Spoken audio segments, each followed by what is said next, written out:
Okay, we're ready to go. All right, welcome everyone to this February 14th, 2022 Committee of the Whole Milburn School District Board meeting. Roll call, please. Ms. Foss? Present. Mr. Coleman? Present. Mr. Graham? Here.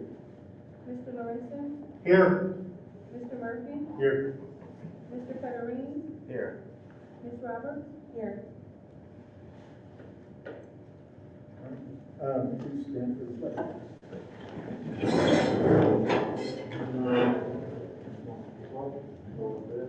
Either one.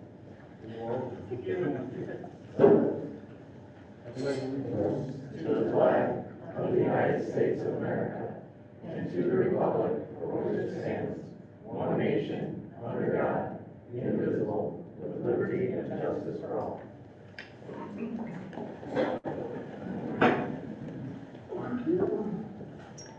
Our auditor presenter is not here, so we're going to cancel that part, and if she comes later, we'll allow her to present. I assume there's some public comments today? Yes.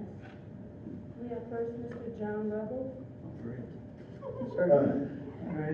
Before we proceed, can we at least explain, as Jason had in the email communication, the committee of the whole? I can't Yeah. hear what he said. So, go ahead. You go ahead. So tonight's a committee of the whole meeting, so no action will be taken. In general, public comments, we don't usually get a crowd this large, you guys might be aware. But we typically do not respond directly back, as no action is gonna be taken. If you take your feedback, we might discuss it at a later time, might encourage action at a later time. Just know your comments will be heard. And also, there's a time limit on comments, it's 5 minutes, right? 3 minutes. 3 minutes, our secretary will keep the timer going. We're a little flexible on that, but we definitely want to, especially if a lot of people want to talk, we want to get out of here tonight. Okay, so, with that being said, come on. Yes. Thanks, Sean, good call.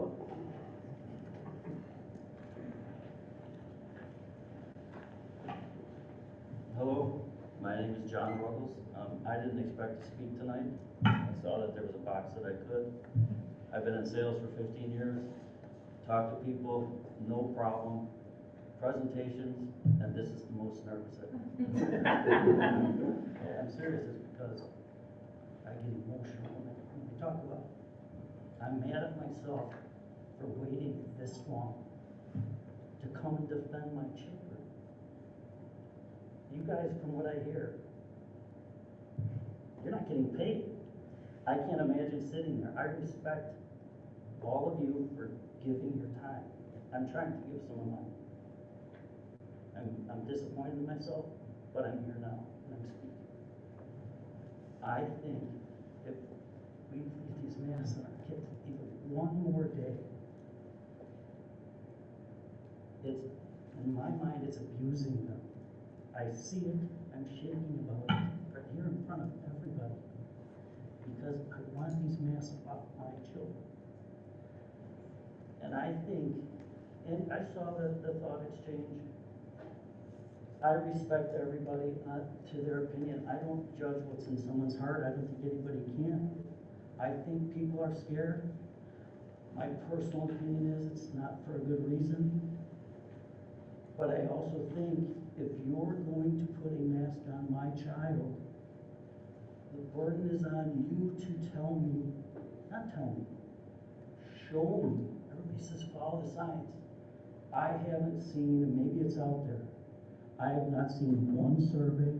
I don't think anybody's offered up anything to show a significant advantage saving lives by masking my child.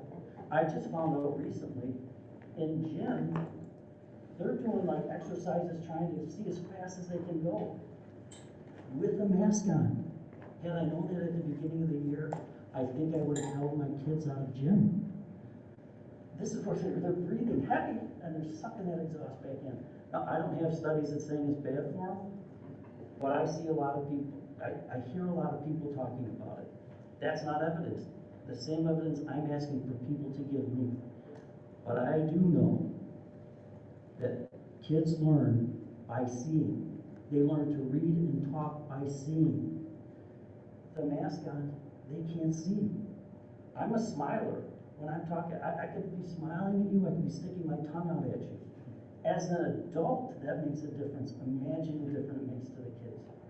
I think you should have to offer up evidence, solid evidence, not just I saw this doctor on CNN or I saw this doctor on Fox News. The evidence isn't there. And to wait 2 more weeks, I think is 2 more weeks of abuse. Dr. Lind, I read your note you set out, let's look for helpers. I want to be a helper. But I know from personal experience, there is a fine line between being a helper and enabler. And if we go along with this and we enable this, no matter what the governor says, he's not a doctor, he hasn't shown one scientific study. I think it's kind of odd that we haven't, the United States hasn't done a study on natural immunity. Why? Over 100 million people have had COVID. I don't know anybody, any household that hasn't had COVID in their house. If we are going for COVID zero, I think it's a big mistake. And I stand here and I hope just me can be the first step of a lot of people telling you, this is not acceptable. If you told me shaving my kid's head to go to school would save lives, I might agree to it, but the first thing I would say to you is prove it to me. I might shave my kids' heads to go to school to save lives.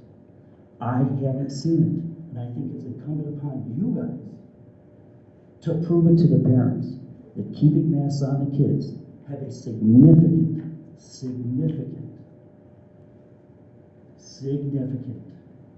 effect. Otherwise, we've got to get them off today. Why are we waiting 2 weeks or 3 weeks or talk about it and keep talking about it? That's all I really have to say. I didn't expect to say anything, but thanks for listening. All right, thank you.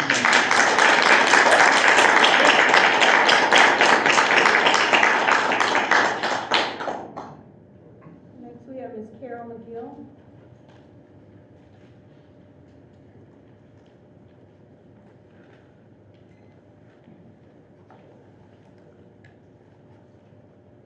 Good evening. My name is Carol McGill, and I'm the president of the Millburn Federation of Teachers. The Millburn Federation of Teachers thanks you for taking care in deciding about masks in our buildings. We polled our members and found that a majority of them are still uncomfortable working with unmasked students and adults. We understand that there may be changes made at the state level as soon as this week. The Millburn Federation of Teachers does not want you to make a decision before the ruling. We've not yet seen the district plan to transition to mask optional schools. Has there been PPE and air purifiers ready for our classrooms? I'm just as nervous too, and I'm working. How will going mask optional impact special ed students and CEDAW students in our building who are mainstreamed into our classes? We hope that the Millburn Federation of Teachers and the board can work together to transition our buildings in a safe manner. We do appreciate the waters that you are navigating, and we do appreciate how seriously you have taken the safety of your staff and your kids. Thank you.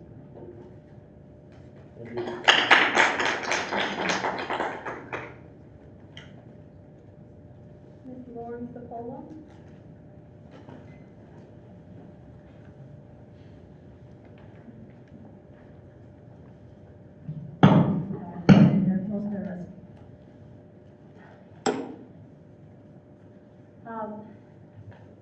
I'm a teacher. I'm really representing myself partially because I'm retired this year, but I also love teaching. I ask that you think of volume when making decisions for masks and Millburn. Our staff has been working extremely hard in keeping our children as safe as possible, having them learn both remotely and in person. Our children have worked hard through this whole adjustment, and they've done wonderful. I'm asking that you put the children first, put the politics last. Please continue to believe the science. It's out there and it's changing every day. The pandemic is not over. Vaccinations have helped a lot. It's not stopping the virus. Masks are helping. Respect the vulnerability of the students and the staff. I ask that you protect the vulnerable like we do with classroom allergies. Remember, children are flexible and adaptable. Routines are set. Keep the mask for this year so we have adjustment to rethink what we're doing next year. Mask consistency means less bullying potential. Consider elementary and middle school masking separately, please. There's differences in the way our children see who we are at both the middle school level and at the elementary building.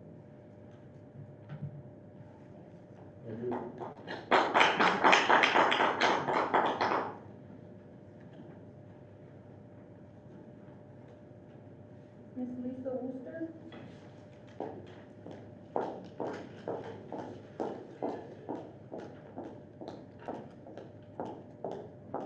I need to test, I'm kind of loud, so I don't know. This sounds okay? All right. Okay, I'm going to talk kind of fast so I can have 3 minutes.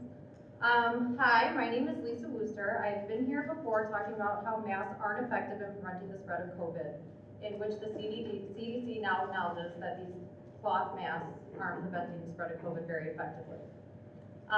These mask mandates are negatively affecting our children in various ways, but I don't feel like I need to go over this again, because here we are. What I am here to discuss tonight is the blatant disregard Milburn is having for Judge Briscow's ruling that the emergency mask mandate which is requiring vaccinations, testing for staff, close contact quarantine, and guidance from the governor, IDPH, and PCB are void. The mask mandate in our schools are illegal without proper due process. No authority exists under the law to mandate masks in our schools for children or for staff without due process.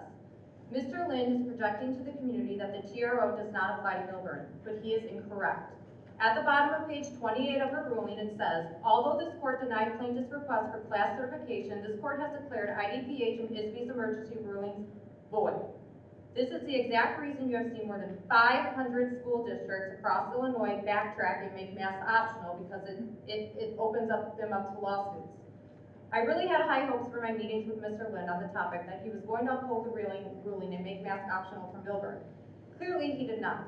I let him know that my kids would not be wearing masks in school on Monday following the ruling, and he informed me that my kids would not be allowed in class, which is also another violation of the law, which states preventing or interfering with the child's attendance at school shall be guilty of a Class A misdemeanor. But my kids were not allowed in class per Lind without a mask, so my kids stayed home. I sat at home after Lind's email and thought to myself, why would he continue not to make masks optional? What is the reasoning? It seems so simple that kids' parents who want to wear masks should, and those who don't. It's seriously that simple. We've been debating this for 2 years, and it's that simple. Then it came to me. There are 568,142 reasons why he doesn't want to stop COVID mitigations at the school. Milburn received $568,140 from the ESSER fund by masking, quarantine, and testing our children. They got paid to mask our kids. This is also my guess on why he is holding so tightly to these illegal mitigations. Mr. Lind asked us to be patient. I have been patient. 2 years of masking our kids, while I believe only 7 states are clinging to mask mandates. What's the science there? Over half of Illinois is done masking kids, but part of Lake County and Chicago. Please indulge me with the science that approximately 85% of the country isn't masking kids at school, but Milburn feels the need to. For what? It's seriously laughable as people flood sports events, movie theaters, can go across the border 10 minutes away and live a mask-free life. And yet you're trying to convince us our kids need to be masked. Did you see all those masked faces at the Super Bowl last night? I didn't see them. One of two. So this is seriously laughable. So in closing, my name is Lisa Wooster. You can find me on Facebook as Lisa Marie. I started the Milburn Parents Against Mask Mandates page on Facebook. Please find me. I have spoken with lawyers and have all the info ready to go to file a lawsuit against Milburn, dependent on the outcome of the appeal on Wednesday in support of the community. I need your support, though. So if this is something you're interested in, please seek me out, and let's put an end to this nonsense.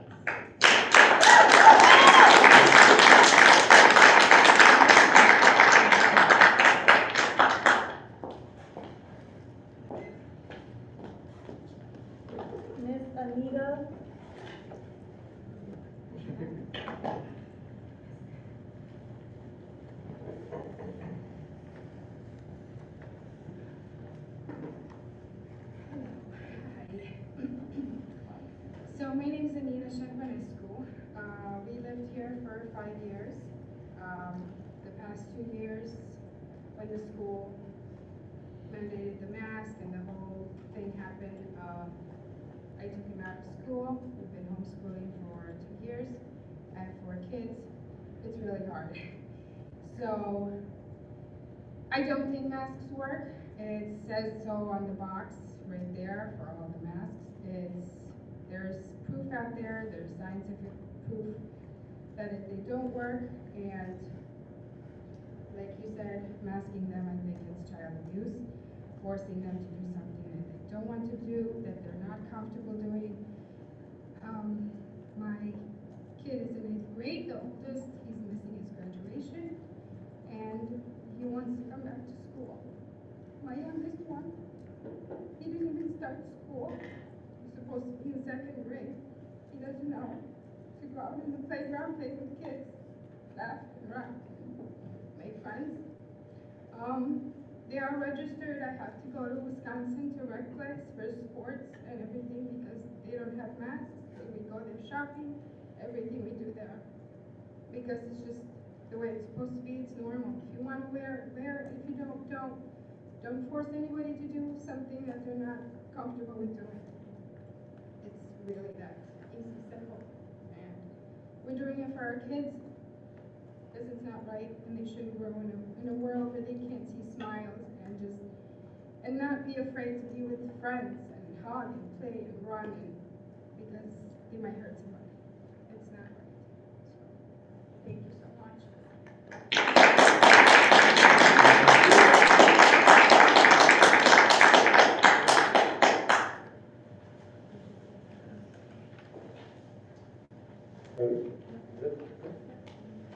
Thank you very much for all your. I'm sorry, I didn't put my name on the list. Can I approach the board? We have our participation rules for a reason. Wasn't made like very clear to me. I was reading the rules and never really stated that I had to like submit my name. So I understood that I need to like state my name when I approach the board, and I'm prepared to do that. I think it was very clear when you came in, as you signed in, if you'd like to speak, that you should note that you'd like to Any speak. reason why I cannot approach the board? Are we like short 3 of minutes? time? Right now, you guys are wasting time. You could just let her speak and. 3 minutes? Yeah, 3 minutes. No. 3 minutes to hear from the community? I need 21. Yes, you have the opportunity to be heard. There'll be another meeting in a couple of weeks. You're welcome to come back. You're welcome to send an email. This is a new experience You for know, people. you Not can't speak everybody from there, we knows. listen. You can't start there. Hi everyone, my name is Adriana Melanowski. My daughter Olivia is in 8th grade. I came to this country almost 35 years ago, so my kids could enjoy freedom and not live in fear like I used to do. 2 years ago, the freedom that my family has been enjoying has been abruptly taken away. I would have never expected that living in the United States of America, my basic rights as a parent will be taken away, and I would not be able to decide what is good for my kids. It's time to give the parents their right back. We have been putting up with the mask mandate for way too long. We deserve the choice. I do not want my child to be suffocated anymore. Please stop forcing my kid to do something neither she nor I want her to do. I am not forcing my beliefs on anyone else. I'm not asking the mask to be banned, but rather to give everyone a choice. I respect everyone else's opinion. Please respect mine too. I'm asking the board to make masks optional. The rest of our country has done that a long time ago. Please show your courage and bring back the freedom of choice. Thank you.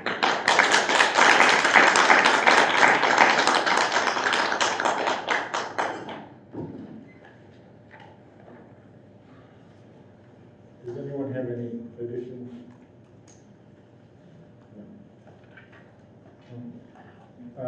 Do we have a motion on information and discussion items? The reading of the board policies. No more. No action. Gotcha. John, or Dennis, if you guys have anything you want to comment on? Yeah, just regarding the policies, I've done a review of these board policies. Most of the changes appear to be as a result of law. Most, except one of these is revised from November of 2021. There are approximately 88 policies in total that were revised at that time. I don't see any material changes that are open for debate. However, I would strongly encourage taking a look at 7-190.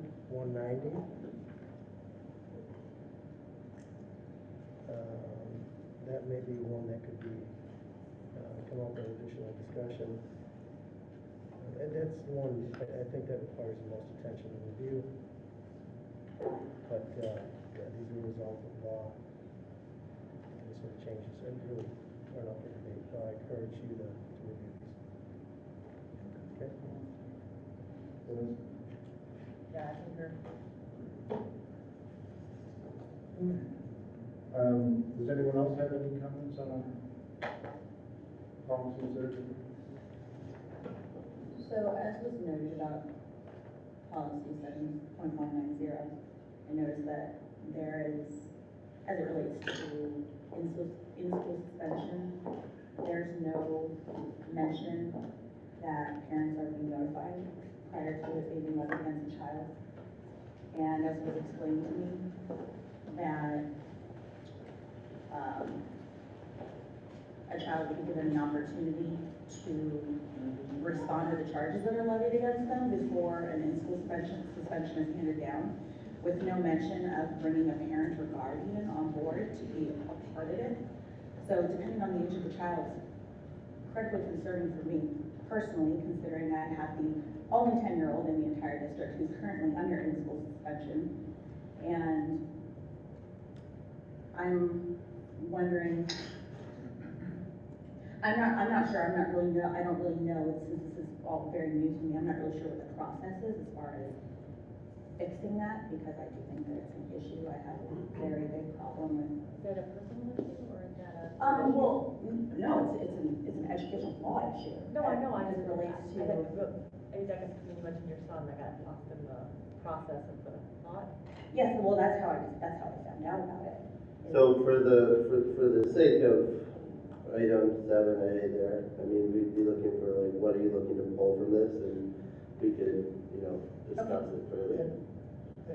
What might be helpful is reviewing the administrative procedures that follow that, and look for any opportunities there to identify some need for change.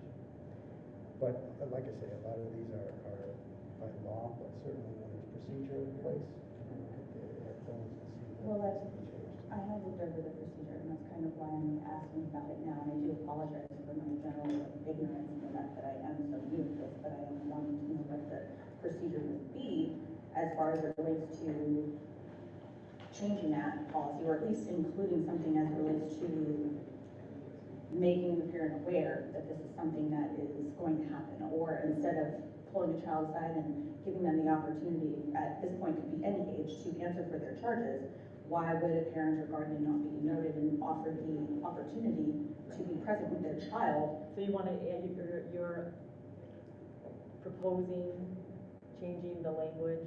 Yes. To include, okay, so then, That's yeah. why I say, look at That's the what we're saying, so look at it. procedure, Okay. identify what you might want changed, although I don't know if the administrative procedure would change, but look at the language within the policy.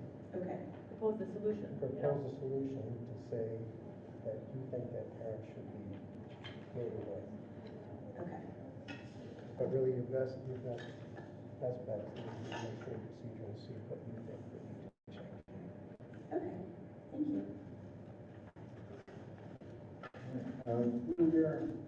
School fees, activities, program, legislation.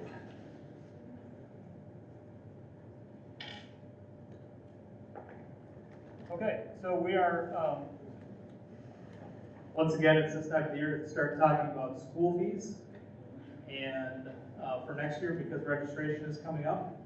So We have proposed no changes in any fees at this point, I believe. The only fee that is not yet being addressed would be before and after school care. But we want to get more into the year before we see how that's financially playing out for the district. So we're proposing flat fees again for about the 10th straight year. If there's any questions about that, those will be on the agenda for approval on the 28th. So they will stay the same? They will stay the same. Sorry, Mike. So wasn't there some fees that we were waiving during COVID for certain activities? No? Don't know. I think the concept would be I more have going it to be seeking, you wouldn't be aggressively seeking payment for families during the COVID season. I think that was what I No, remember. I remember, I don't think I had to pay for cross country. That's possible. Not normally there was people like. Maybe for that first year when we had a bigger disruption. But this year we've been charging activity fees. We're not looking to increase them, keep them flat. We've talked in the past about a maximum fee per family. Are we still thinking about that? The last time, yes, we can talk about that. I'd be happy to do more research on it. The last time we looked at that fee, there were only 5 families that would be impacted by anything significant, like if you had more than, if your child participated or your family unit participated in more than 2 or 3 sports per year. There's different ways to do a cap. Like a family fee, but it only impacted 5 families at that time. We decided it wasn't worth it. One of them being mine. And our I think the other one, Brendan. And our pre-waiver students don't have to pay for. No, sports you're or band right. anyway, so. If you qualify for free and reduced lunch, you don't have to pay. All those fees are. So we are covering high need. Right. Okay. Any other questions or comments? Thank you. District phone system replacement. Oh my goodness. So,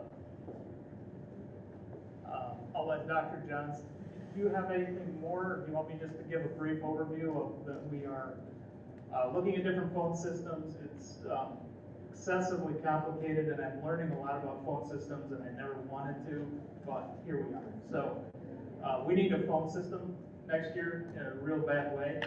It's a matter of finding a company that we trust that can give us a good price and good service and move on from there. But there are so many options to sort through just to get started. That's kind of the challenge. It's almost impossible to compare apples to apples because there's so many different options available for us. So. The only thing I can comment is we've got about 5 different vendors that we're looking at. Because it is a technology component, we don't have to go through a formal bid process. So we can just do it as a reviewing and then make recommendations. But, you know, we do want to look at multiple systems. So we've talked with, I think, 3 already, actually 4. So we're getting, you know, still compiling data, as you said. So we'll be bringing more information back to you later. Okay. Semi-annual district review of closed session minutes and destruction of audio tapes of more than 18 months old. You have packets that Veronica gave in our last meeting. If you have them tonight, want to turn them in and are ready to go and accept all the recommendations, great. We'll vote on those at the next meeting. So bring them to the next meeting. You can bring them to the office at any time. We just don't want them hanging up there because that would be a violation of the Open Meetings Act. So you could return those if you have any questions about why some are not or suggested to be open. That'd be fine. So FOIA, that's just a listing. We have to list at every board meeting what FOIAs have been asked of our district. And so there it is, our latest FOIA from SmartBook here, which does that quite frequently. And the masking discussion.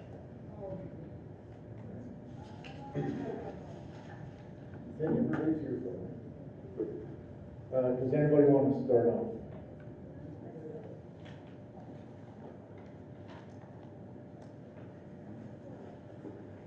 I think things are moving forward, and it's hard to wait. Instant gratification is fun. Sometimes you have to wait, and so I think that it would be wise and prudent for us to wait and see what are the future rulings that come. That way we're not flip-flopping, going back and forth on the kids and their expectations. We have a clear, measured response based on where we know we're at, not on emotions, not on what's trending at the moment, but making sure that we're thoughtful about safety, staff safety, student safety, and making a wise, prudent decision. So I think we have some things to look forward to as far as, decisions coming down. So I think we wait and see what happens.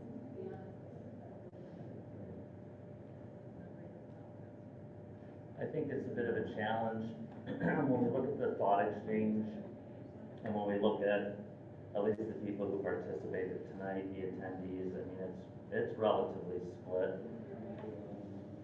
I don't necessarily believe we're getting very clear instruction from the state.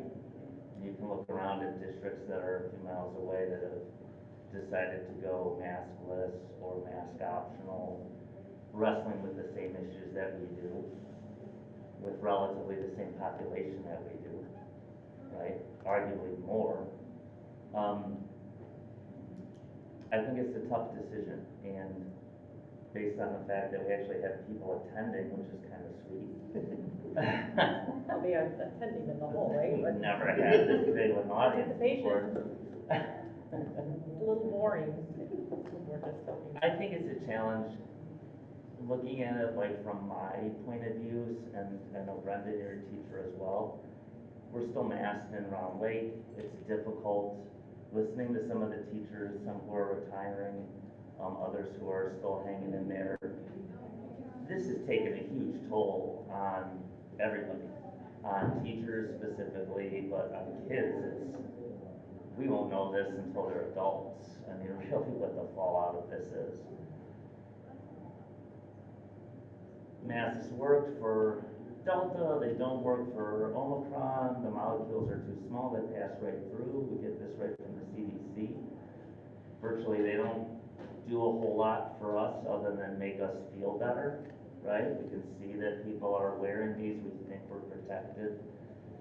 My son got it, he recovered, it was the flu, like the flu, that was it. He's good to go, he's had his booster. I don't know, my side of it is that I feel we should go optional on this, I really do. I don't think waiting another 2 weeks is gonna change anything. I think given the way the state goes, you're gonna have the governor basically say, well, we'll just go until spring break, or we'll just go to March with the schools. To cite some of what our attendees said, I mean, I could go to a movie and sit right next to anybody. I mean, I could literally be right next to somebody for hours on end, and somehow that's okay. Yet, our population, who's the most resilient when it comes to this, we have them masked up like crazy. So, my concern is for the kids. You see it on them every day.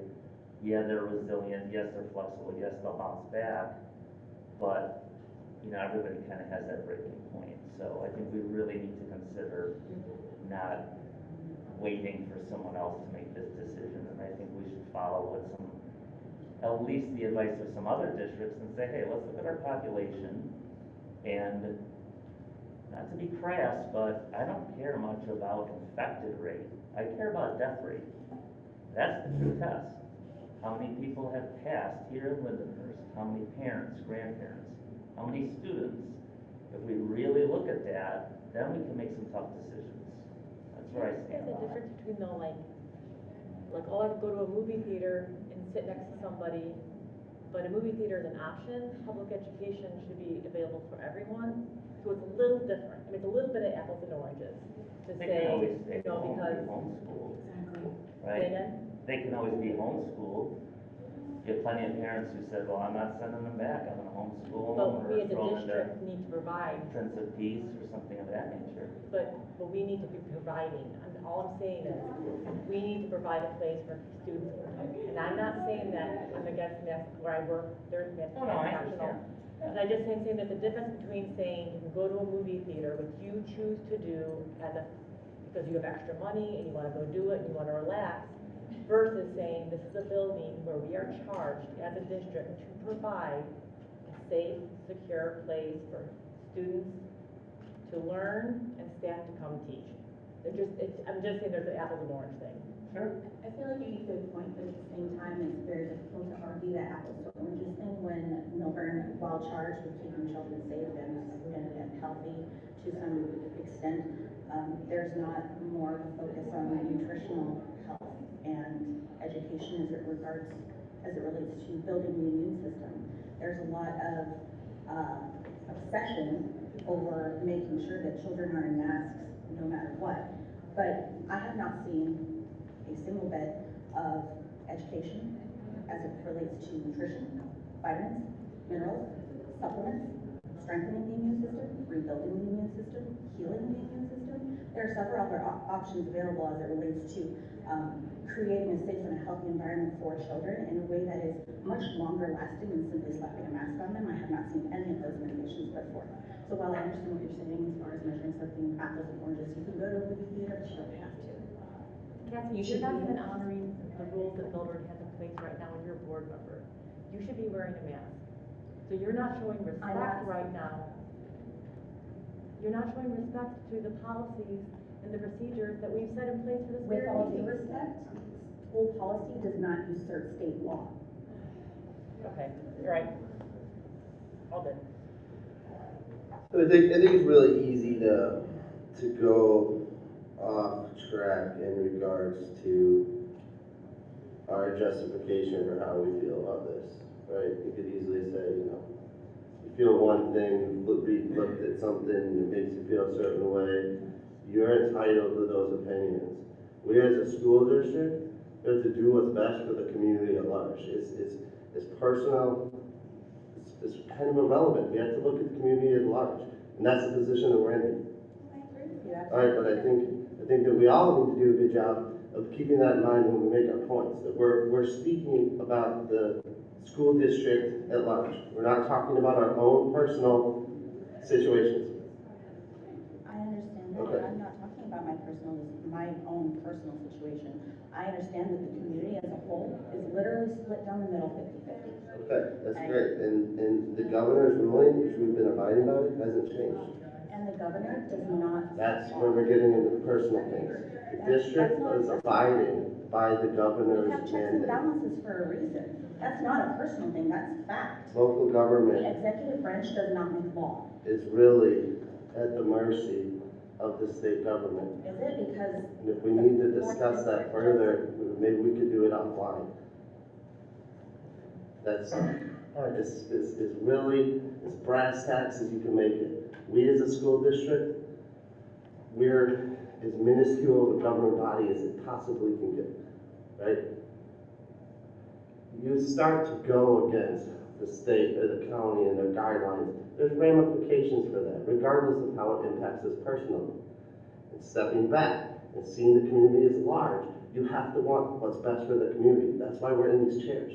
I absolutely agree with you. Okay, that's terrific. Someone else, go ahead. Yeah, I'll go off of what Steven said. We are the small fish in the pond, and we would be crushed by the governor, but we would also be crushed by the courts. And it was pretty clear tonight that if the TRO is upheld, we're going to get sued, and that we've been threatened with that tonight. I think it would be prudent of the administration during these 2 weeks, while we're waiting to hear back from the appellate court on what's going to happen, we build a plan so that if the appellate court says, nope, the TRO stays, then we prepare a plan to go mask option. I think that is legally our best and probably our only option that we really have to face. You do make a good point, right? That right now, this is all discussion, right? Until there's been a decision made at the appellate court level. Right. It doesn't make any sense. Can we all agree to that? That it does not make any sense to get out ahead of this in that regard? Yes?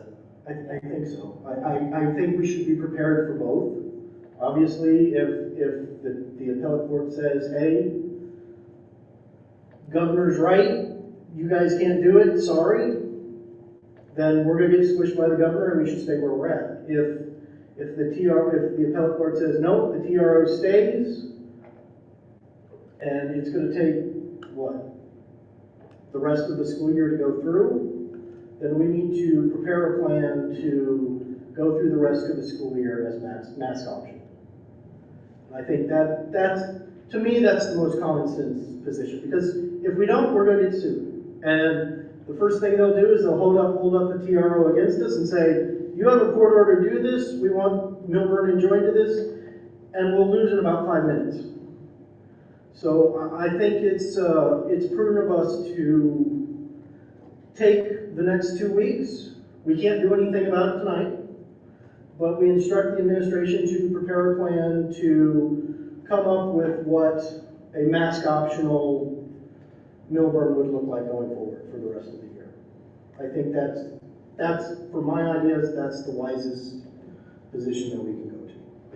Yeah, having a plan, definitely, not feeling like we're making a less, when, like we said, there are decisions that are coming forward, so being wise and looking forward and saying, what are our options when those decisions come down? Yeah. That's really wise, yeah. Yeah, and I disagree with Pete of doing it tonight. I think we should have, the people expect us to execute this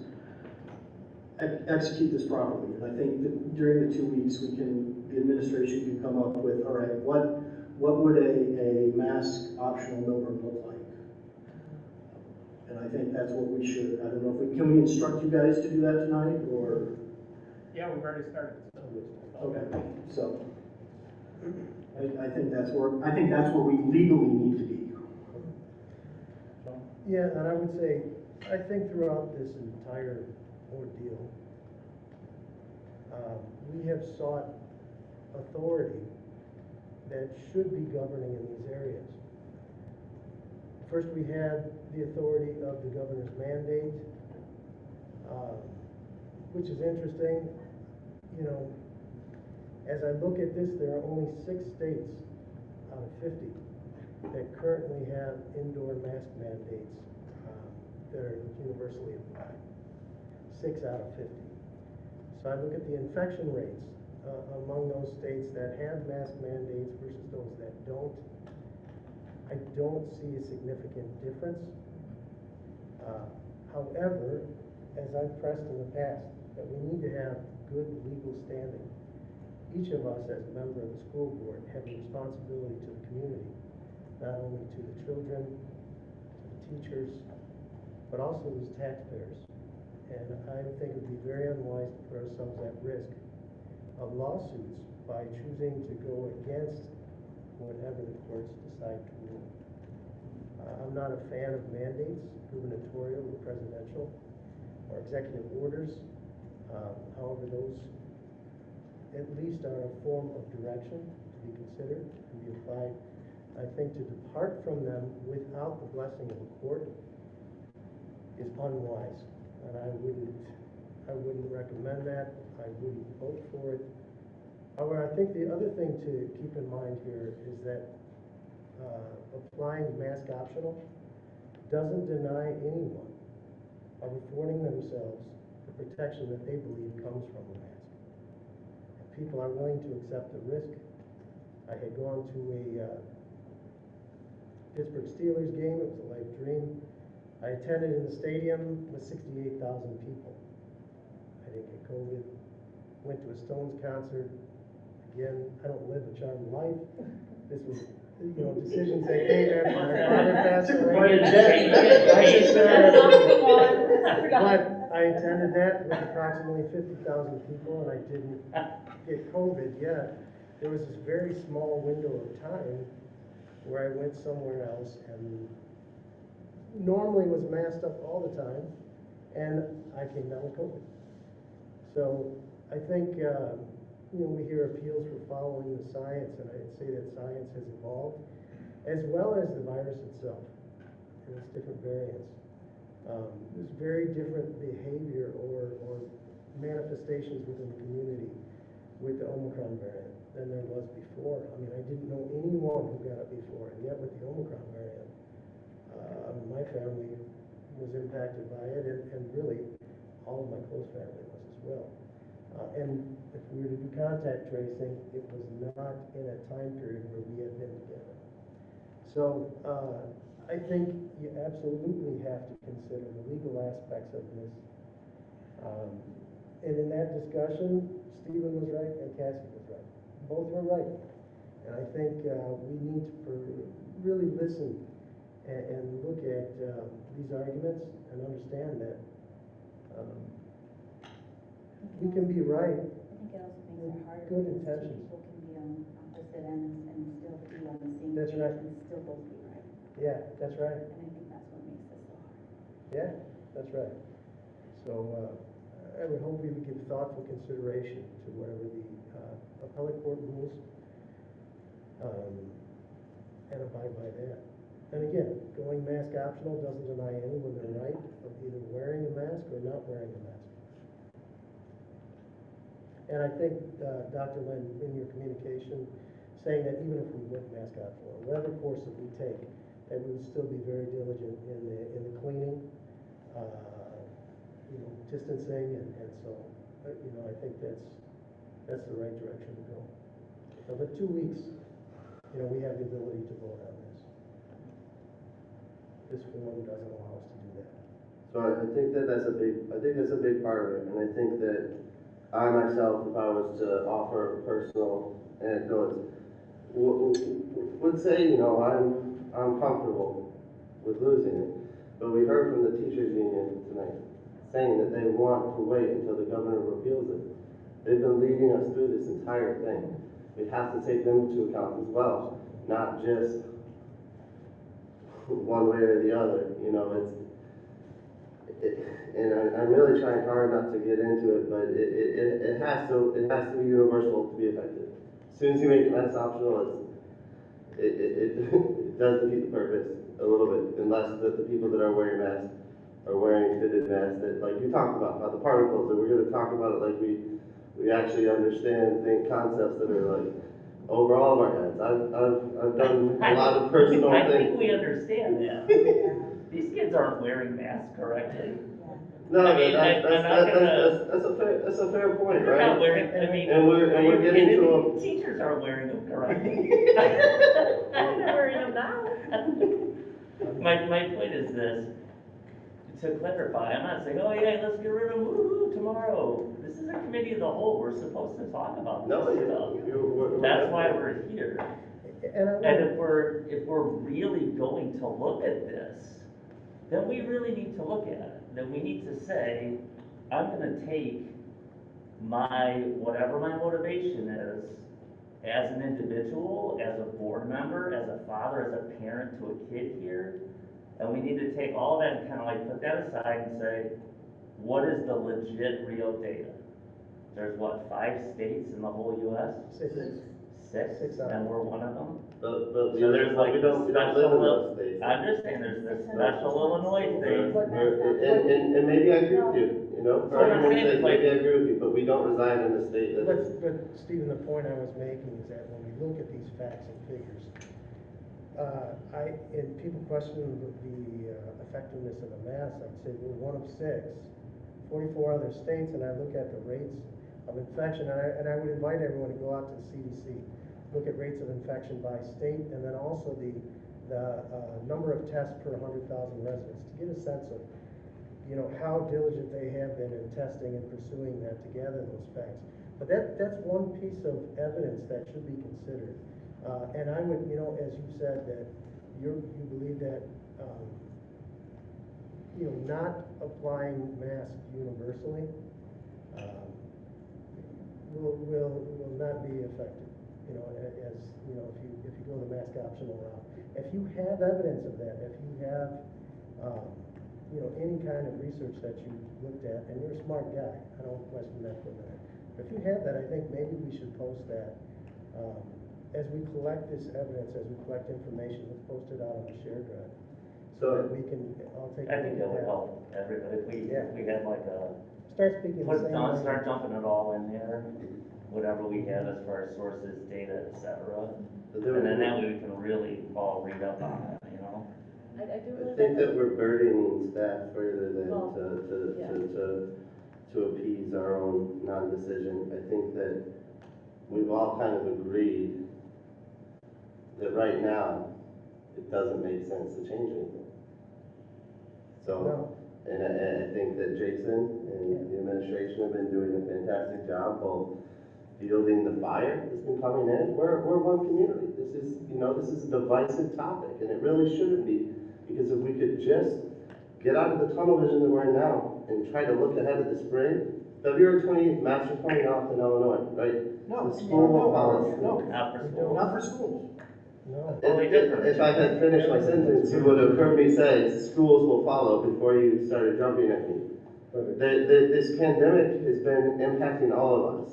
It's not uniquely only impacting those that are most adamantly against masking, right? It's not. Right, but It's all of our kids. the thing is, if we follow the court's ruling, we're protected. Even, I understand the teachers are concerned. Well, then But it's if- but if we're our following the teachers court- are our school. Right, but if we're Can't it following be the like court, 30 other if we're teachers? following the court's ruling, if the court says, no, you're gonna go, you know, the governor's order doesn't matter, we have to go by the, you know, we're legally protected to make it mask optional. Like, We we're also have- expected to make it mask optional, or we're gonna get sued and they're gonna put that in, up to us and say, why aren't you following what 100 some school districts are required to do? I mean, if we follow the courts and we follow the governor like we've been doing, and we just kind of maintain that, and follow where that leads us, we're protected. And I think that's the prudent course of action, is follow where the courts take us. Yeah, and I just would want to qualify, when we say we're protected, we're saying we as a board. But we need to think about, hold on, do the teachers feel protected? Because they have told us what they need to feel protected. So we can say what's gonna protect us, but our job is to protect them. And we are obligated to look at the union and say, what is the union saying? So we do have an obligation, we do have a legal, well, okay, I have a moral obligation. But I can't just discredit that and say, well, as long as we're covered as a board, you guys will be fine. Well, we They're agree taking their all time of to that. be here. I agree with what you're saying as far as we absolutely have to consider the teachers that are going through a lot. I know what teachers. I know how it's impacted them. I know at least the one that I live with. And it's been unbelievable what I've seen, the commitment that's been required to everything that has to be done. But the one thing I was gonna say, and I wanted to clarify, is I don't think, at least from my standpoint, I'm not looking for the legal decision to protect us as a school board. You're I right, think as you're a right. district, I know, I just think about, Yeah, it's it's not easy as to a talk school about it board. because we're not the ones sitting there helping But it- Johnny with 3 + 5. But That's again, all I'm trying to say, is that we just, Yeah. there's so much of this legal talk and protection, I just wanted to make sure we're thinking about, remember, we're also protecting, like, you know, There's a moral What- imperative, but I would tell you, again, for me personally, if I had overwhelming evidence that universal masking is required to protect an individual, that would go a long way in my consideration of what I should do. However, when I see mask optional, it tells me that I believe those people will make that choice, that they're comfortable with. You know, I spoke to my kids. 2 of my kids go to the high school, and they were part of that suit. And so I asked them, how are the kids responding? at least. Yeah, at least, yeah. I said, Right. how are the kids are responding? And the first time I asked, I was told about 80% of the kids were wearing their masks. Now it's about, again, depending on the source, Yeah, 60 to 70% Yeah, is that's what what I I'm was told, are wearing masks still. So, My son actually was keeping track. First day, he counted 130 maskless, and by the third day, it was 400 maskless. he's a good counter. He's got a lot of it. really? He never double counted? He may have. That's cool. It's 16 cards. But, well, that's what I say. Mine is the same, one source, but two sources. But, yeah, absolutely, we have to consider them parenting, right? We have an obligation to those people that give so I much. think we do have important obligations. Our first obligation, obviously, is the protection of our students and the safety of our students. And that teachers are high on that. And legal or not, our first consideration should be safety. And you're absolutely right, there's no definitive proof one way or the other. There are several studies that point that masks help, but they're not conclusive and they can't really say. But on the other hand, there's no studies. Well, there was one study that I see passed around a lot, but it was only 50.